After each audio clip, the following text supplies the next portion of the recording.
तर आजपासून सर्वसामान्य भाविकांसाठी आता राम मंदिर दर्शनासाठी खुलं झालंय। अगदी सकाळपासूनच भाविकांनी अयोध्या नगरीमध्ये मोठी गर्दी केली।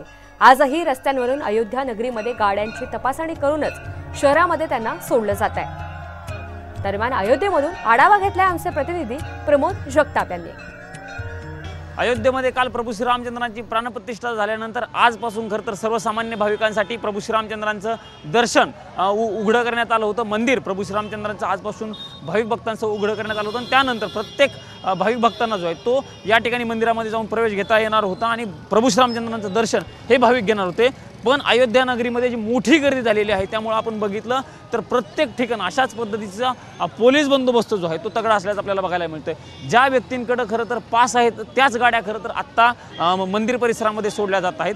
प्रत्येक गाडीवाले या ठिकाणी उत्तर प्रदेश पोलिसांकडून कसून चौकशी केली जात असल्याचं चित्र आपल्याला बघायला मिळतंय। मोठा पोलिसांचा तगडा बंदोबस्त जो आहे तो या ठिकाणी प्रत्येक नाक्यावरती लागल्याचं आपल्याला बघायला मिळतंय।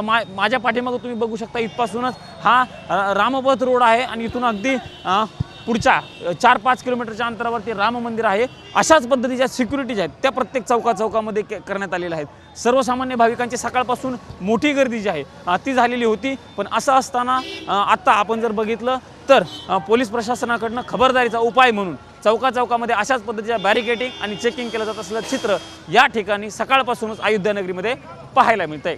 कॅमेरामन राजीव गौतम समी, प्रमोद जगताप, साम टीव्ही न्यूज, अयोध्या।